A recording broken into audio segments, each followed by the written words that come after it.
बैलगाड़ी चला करती थी, बैल आगे पीछे चलते थे एक दूसरे का रस्सा बांधकर, और बैलों के ऊपर जैसे गधों के ऊपर थैले रखते हैं ऐसे बैलों के ऊपर कमर पे थैले रख के ये बंजारे यानी व्यापारी लोग व्यापार किया करते थे। किसी में जैसे 100 बैल हैं, 100 बैलों में मनमाने एक एक मन वजन 1.5 मन तो डाल ही देते थे। तो कोई शक्कर डाल रहा है, कोई चावल ले रहा है, तो ऐसे लाते थे पहले। इनको बंजारे बोलते थे। बंजारे यानी जो बनज करते हैं, जो सौदागर होते हैं, उनको उसमें बंजारा कहते थे। और बंजारों के लिए साधन ये बैल ही होते थे, बैलों के ऊपर सामान रख कर आते जाते थे। जिस कारण से परमात्मा ने एक बंजारे का रूप बनाया, केशव नाम रख लिया, और सतलोक में गए। आदेश पहले दे दिया था कि सामान बनाया बैलों के ऊपर, उन जीवात्माओं को आदेश दिया।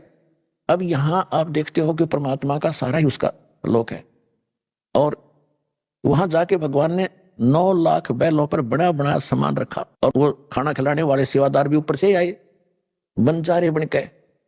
और काशी में आगे 1 सेकंड में, 1 पलक में, गरीबदास जी ने लिखा है 1 पलक, पलक इतनी होती है, सतलोक से नीचे उतर गए सारे के सारे, और इतनी दूर से फिर चलते हुए आ रहे, बिल्कुल समय पर वहां लगा कर टेंट तंबू और भंडारा शुरू कर दिया।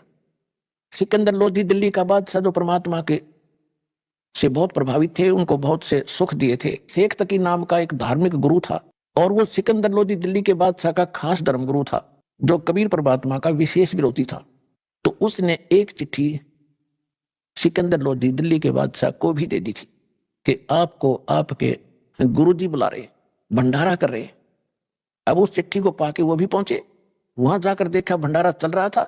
शेख तकी ने यह सोचा था कि आज कबीर काशी छोड़ कर भाग गया होगा, और ये सिकंदर लोधी उसकी घनी महिमा सुनाता है दुनिया को, इसको भी पता चल जाएगा और इसकी आस्था उससे हट जाएगी।